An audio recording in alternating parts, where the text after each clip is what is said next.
በመጨረሻም እንግዲህ ሀናቸው በአቶ በላይነህ ትዕዛዝ በአቶ በላይነህ ትዕዛዝ ቤት ተዘግቶባታል። እንግዲህ የአቶ በላይነህን ሰራተኛ ባክህ አንድ ውለታ ብቻ ዋልልኝ አስመልጠኝ አልልህም፣ ቢያንስ እንኳን ለነ ኪራ መያዜን ልንገራቸው ትለዋለች። ይህን እያለች ባለችበት ሰዓት ሄኖክን ታየዋለህ። በር ክፍት ነበር። ሄኖክም ለማረጋገጥ ሲል የአቶ አባተ ሰራተኛ በሩን ይዘጋባታል።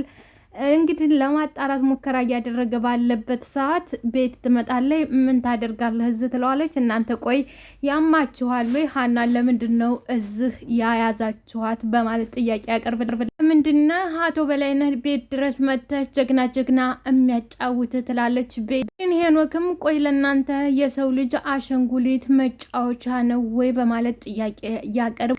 እንግዲህ ነገረኛዋ ቤቲ እስቲ ንገረኝ፣ አንተ ብትሆን ምን ታደርግ ነበር? ምን ስትፈጥር ነበር? በማለት ለሄኖክ ጥያቄ ታቀርበለታለች። ሰላም ጤና ይስጥልኝ ውድና የተከበራችሁ አድማጭ ተመልካቾቼ ላይክ፣ ሰብስክራይብ፣ ሼር በማድረግ እንድታበረታቱኝ ለምታበረታቱኝ ደግሞ ከልብ አመሰግናለሁ። እንግዲህ እንደፈራ ነውና እንደጠረጠር ነው ያው ሁላችንም በሀንቾ ጉዳይ በጣም አሳዝናናለች። ሆኖም ግን እሷም ካለፈው ስህተቷ አልማር ብላ ዛሬ ላይ እንግዲህ ራሷን አደጋ ላይ ጥላለች። አሁን ላይ እንግዲህ አንተ ብትሆን ምን ታደርግ ነበር? የሰውን ሰነድ አሳልፋ ሰጥታ አንተ ብትሆን ምን ታደርጋት ነበር? በማለት ቤቲም እንግዲህ በማያገባ ገብታ ነው ባይዘው እንግዲህ በሄኖክም ሀሳቡን ይቀይርና ይኸውልሽ ቤቲ ላንቺም ሆነ ለዛ አለቃሽ እኔ ፍርድ ቤት ሄጄ ኪራ ላይ እንደማልመሰክር አስረግጬ እነግርሻለሁ። እሱ ህልም ነው በይው በማለት ለቤቲ ይነግራታል። ቤቲም እንግዲህ ጆከር ከእህቱ ጋር ከተገናኘ በኋላ እህቱም ወደ ሚስት ጋር ሄደህ እባክህ ይቅርታን ጠይቃት ብትለውም እምቢ ብሎ ለጊዜው እንትን ብሎ ነበረ። እናም ተኝቶ እንግዲህ በህልሙ እየጨፈረ እየቃዠ ነበረ። ፍቅር ትመጣና ወንድሜ መሆንህ ነው ትለዋለች። ምን ሆንኩኝ? በህልምህ እኮ እየሳክ ነበር ስትለው ተሰኒ ጋር ታርቀን እየጨፈርኩ ነበር ይላል። እንግዲህ ይሄን ካለ እኔ እኮ ወንድሜ ራስን እየቀጣ ያለው ራስን ትለዋለች። ምን ላድርግ? እኔ እኮ ሞክሬ ነበር፣ ይሄ ነገር እንዳይመጣ ሞክሬ ነበር፣ ግን ምን ላድርግ ይላታል። እንግዲህ ፍቅርም ወንድሜ እሷም እኮ አይፈረድባት፣ ማንኛውም ሴት የምታደርገው ነው ያደረገችው፣ ስለዚህ እሷም አይፈረድባት በማለት እሺ አሁን ምን አድርግ ነው የምትለኝ ይላታል። አንተም እየወደድካት እሷም እየወደደችህ መራራቃችሁን እኔ አልገደድ። ግን ዛሬ የኪራ የቀጠሮ ቀን ነበረ። እናም ኪራ በጧቱ እንሂድ እያለ ነው። ናሆም ደግሞ ቡና ጠጥተን ነው፣ ቡና ታልጠጣ ተዚህ ቤት ንቅንቅ አልልም አለ። ኪራም ምን እየሆንክ ነው? አንተ ስለጠጣ ነው፣ እኔ ታልጠጣ አልወጣም እያለ ናሆም እየተጨቃጨቁ ነበር። ጺም ምን ሆንህ ነው? ገና እኮ ጧት ነው ትለዋለች። ዋካችሁ እዛ ፍርድ ቤት ሄድን የዛ የሰውዬን ደም ሲለብስ እኔ ስስቅ ማየት ናፍቆኛል፣ ስለዚህ በጧቱ መሄድ አለብን በማለት ሰጣ ገባ ውስጥ ገብተዋል። ሆኖም ግን ጽናትም ገና ነው፣ ቡናውን ጠጥተህ ትሄዳለህ። ናሆምም ቡና ታልጠጣ ከዚህ ቤት ንቅንቅ አልልም። በዚህ መሀል እንግዲህ እየተሟገቱ ሄኖክ መጣ። ደነገጡ። ኪያም አንተ ደግሞ ምን ትሰራለህ አላችሁ። ኪራም በዚህ ሰዓትና በዚህ ወቅት አንተ ደግሞ ምን ልትሰራ መጣህ አለ። ሁሉም አፈጠጡበት። እሱ የያዘው ነገር ግን ሌላ ነው። ኪራ ስለ ቤቱ ስለ ንብረቱ ዛሬ ንብረቴን ተረክቤ የአቶ በላይነህ አይን ደም ሲለብስ ሲያለቅስ የኔ አይኖች ደግሞ በደስታ በሐሴት ይሞላሉ፣ ይስቃሉ፣ እደሰታለሁ ብሎ ሰዓቶችና ደቂቃዎችን እየቆጠረ ነው ለደስታው። ስለ ሀና ማንም ግድ ያልሰጠው። ሀና የታረፈደች ሀና ቤት ገብታለች ወይ? ያቺ ባለውለታችን ልጅ ምን ደረሰ? እስካሁንስ አልመጣም። እሷም እኮ መሄድ አለባት፣ ውለታ እኮ ከፍላልናለች። እንድንከስ ይህን ሰነድ እኮ እሷ አሳልፋ ባትሰጠን ኖሮ እኛ ዝል እንደርስ ነው ብሎ ጥያቄ አንድም ሰው ያነሳ አልነበረም። የሆነ ሆኖ በመጨረሻ ሄኖክ ዝም ብላችሁ አዳምጡኝ አለ። ሁሉም አይናቸውን ሄኖክ ላይ ሰኩ። ሀና ተይዛለች። ሀና በበላይ እጅ እየተሰቃየች ነው። ልንደርስላት ይገባል የሚል ቃል ሄኖክ ወጣ። ሁሉም አፉን ከፈተ። መታየት ቀጠለ። ምን አለ? አዎ ደቂቃዎች ጸጥ ረጭ አሉ። መልስ ጠፋ። ያ በላይነት ያለቅስ ኪራት ይስቅ የተባለው ሰዓታቶች በሰከንድ ውስጥ ከሰሙ። ሁሉም ድንጋጤ ውስጥ ገባ።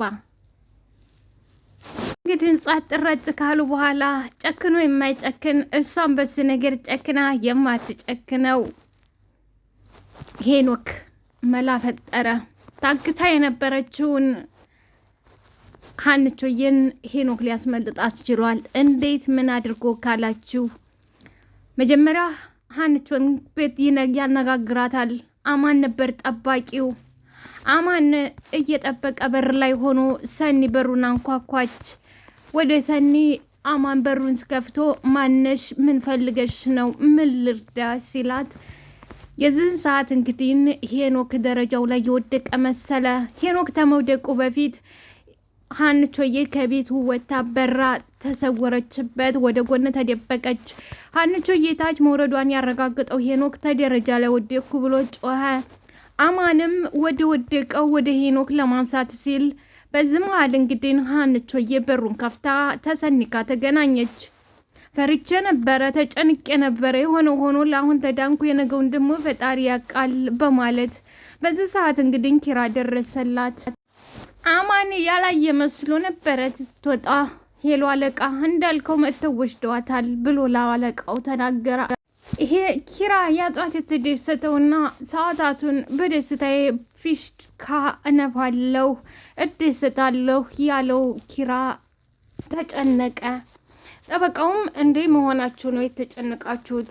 አይዟችሁ፣ ሀናም መጣች። አሁን ሁሉም ነገር ሰላም ይሆን። እሱማ እኮ ልክ ነህ። ያው ባለ ጉዳይ ስኮን ውስጥ መፍራቱ አይቆምም። ኪራ ምንም የሚያስፈራ የለም። አይዞህ፣ ልብህ እንዲረጋጋ ነው። የማሸነፍ ስሜት እንዲሰማህ ብዬ ነው ጠበቃውን ከውስጥ ድረስ አጥቼ እንዲያናግር። ጠበቃውም እንዴ አንተ ግን በእኔ አትተማመንም እንዴ የሚል ጥያቄ ለኪራ አቀረበ። እሱማ እተማመንብሃለሁ ሲል ናሁም ይህን የመሰለ ጠበቃ ቀጥሬ ልክ አገናኝቼህ አለ። አቶ በላይ እንግዲህ ታማን ጋር በከዘራው እየተቀናደሸ መጣ። ደነገጡ። ፊት ለፊትም ተቆሙ። ልጅ ኪሩቤል እንዴት ነህ? ደህና ነህ አለ። ኪራም ደህና ነኝ አቶ። እንዴት ነው የመጨረሻህ የቤቴ ውስጥ ቆይታ አለ ኪራ። አቶ በላይም በጣም ቆንጆ የተቀነባበረ ድራማ እያየሁ ነበር አለ አቶ በላይ። በጣም እንድትዝናና ተስፋ አደርጋለሁ። ያው እንግዲህ የዛሬ መጨረሻ ቀን ነው መሆኑን አምናሃም ማለት ነው አለና። አዎ ልክ ናችሁ። እናንተም እኔን ስታዩኝ ይሄ የመጨረሻችሁ ሊሆን ይችላል አለ አቶ በላይ። ኪራም ሰላም ተባባሉ። እርግጠኛ ነኝ አቶ በላይ መቼም ከዚህ በኋላ አዲስ አበባ ውስጥ መቆየት አችልም አለ ኪራ። አቶ በላይ ልክ ነህ። አሁን እንግባ። ክቡር ዳኛ አወቀ ዳኛን አናስጠብቀው አለ አቶ ፍቅር። ለወንድሟ ልብሶች አመጡለትና ልብስ አመጣችለትና በልተነዝህ አንድኛው መርጠህ ለብሰህ ትሄዳለህ አለችው። ፍቅር ምንም አርፈሽ ተቀመጭ አላት። ቆይ ወንድሜ ምን እየሆንክ ነው? እኔ ምንም አልገባ። ምንድን ነው የምትለው ወንድሜ? ደግሞ ሽማግሌዎቹ መጥተው ነበር። ሰኔን አይደለም የምፈልገው። እባክህ ወንድሜ ተነስና ሂድ ወንድሜ አለችው። አልሄድም አልኩሽ እኮ ጆከር፣ የኔ መጸጸት አታይም እንዴ? እኔ እኮ ለሁለት ቀን ጸጸት ውስጥ ነው ያለሁት። ትዳርክን አፈረስኩ ብዬ እየተጸጸትኩ ነው አለች ፍቅር። አንቺ ራስሽን ንጹህ መሆንሽን ራስሽ ያሳዝነው ነገር እንግዲህ የተንጠዋረረውና የተማመነው አቶ በላይ በእርግጠኝነት የራሴ ንብረት ነው በፍርድ ቤት አሸንፋለሁ ብሎ እንዳለውና እንደዛተው በመጨረሻም ፍርድ ቤቱ ግራና ቀኙን አይቶ የኪራን ክስና የኪራን የንብረት ይገባኛል ውድቅ አድርጎ የአቶ በላይነህን አጥዲቆ እንግዲህ ኪራን አሳብዶታል። በጣም ነው የሚያሳዝነው። በነገራችን ላይ ነገሩ ባያበቃም ይግባኝ ማለት እድል አለው እንግዲህ ኪራ። ሆኖም ግን በጣም ከባድና አሳዛኝ ነገር ውስጥ ነው። ይህን የሰማው ኪራ በቃ አብዶ ነው የወጣው። ናሁማም እንግዲህ ተረጋጋ ይለዋል። ኪራ ፈጽሞ ሊረጋጋ አይችልም። እውነት ለመናገር በጠላት አያድርስ ነው እንዴ። ኪራ ሲያብድ፣ ኪራ ሲቀውስ፣ አቶ በላይ ደግሞ ሻምፒዮን ከፍቷል። አቶ በላይ እንዳሸንፍ ያደረገው ማን ነው ካላችሁ ያቺ መናጢ ቤቲ ነች። ቤቲ ለምን እንዴት እንዳደረገችው ከዚህ በፊት እስር ቤት በሆነችበት ሰዓት ያንዳንዱን ነገር በገንዘብ እንደሚገዛ ዳኛውን ለአቶ በላይ ሹክ ትለዋለች። ይህንን የሰማውና የተረዳው በእግሩ ተሄደ በእጁ ሄደ እንደሚለው የሀገራችን ሰው እንግዲህ አቶ በላይነህ ቀደም ብሎ በእጁ ሄደው በላይ በደስታ አሸንፎ በቤቱ ሻምፒዮን ከፍቶ በደስታ ሲሳቅና ሲሳለቅ፣ ኪራ ቤት ደግሞ ሀዘን ለጊዜው ገባ። እንግዲህ በሙሉ ተሰብስበው ሴቶቹ እያነቡ ነበር። ተረጋጊ እያሉ ግን እርስ በርስ እየተላቀሱ ባሉበት ኪራ መጣ። ኪራ ሲመጣ ምን ሆናችሁ ነው? ሁላችሁም እዝናችሁ ወይ? አይዟችሁ እኔ መለሳለሁ አለ። ወንድሜ የተሳሳተ ነገር እንዳታደርግ አለችው። ጽናትም ኪራ አለች። ኪራም ጽናት ኪያ አንዳችሁ ለአንዳችሁ ተገዳደፉ፣ እኔ መለሳለሁ። ደህና ነኝ እኮ በቃ መለሳለሁ አልኩሽ፣ አየር ልቀበል ነው አላት። ጽናት ታነባ። ጽናትን ጠብቋት፣ ሁላችሁም ጠብቋት አለ። ኪያም እንደ ወንድሜ የምን ስንብት ነው አለች። ስንብት አይደለም፣ ሁላችሁም እያለቀሳችሁ ስለሆነ ነው፣ እኔ እመለሳለሁ። ጽናት አለቀሰች። እመለሳለሁ፣ ፍቅርሽ ሁሌም በልቤ ነው በማለት ኪራ ትቶ ሄደ። እባክህ ኪራ አትሂድ፣ እባክህ ውስጤ ፈርቷል፣ እባክህ አትሂድ ብትለውም ኪራ ፈጽሞ አይዞሽ እኔ እመለሳለሁ በማለት ትቷት ሄደ። ግፍፍነት ጆከር ፍቅር እባክህ ወንድሜ ወደ ትዳር እንድትመለስ፣ ሰኒም ያየችውና ያደረገችው ማንኛውም ሴት የሚያደርገው ትክክል ነው ያደረገችው ትለዋለች። የቱም ምክር ሰምተው ወደ ባልተቤቱ ወደ ሰኒ ጋር ሲሄድ ለጊዜው ሰኒ ከናሆም ጋር ቆማ ወደ ቤቷ ትሸኛ ከናሆም ጋር ቆማ ያያታል። እሱ የተመለከተው ከጀርባው እንጂ ከቤት ናሆማ መሆኑን አላወቀም። ለሱ የመሰለው ክብሮም እቶ መስሎታል። ለካ እንደዚህ ድሮ ፍቅሬን ረስተሽ ወደ ጥቱና ወደ መጀመሪያሽ ባልተቤትሽ ተመልሰሽ ኖሯል።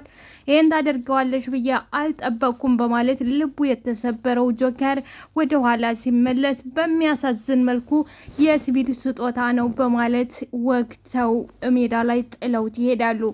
እንግዲህ ሰኒም ያልሰማችው ስታፈቅረውና ስትወደው ባላሰበችውና ባልጠበቀችው፣ እንደዚሁም ደግሞ እህቱ ፍቅር ገና የወንድምነት ተውስጧ ፍቅሯና ናፍቆቷ በደንብ ያልጠገበችው ወንድሟ ተወክቶባታል።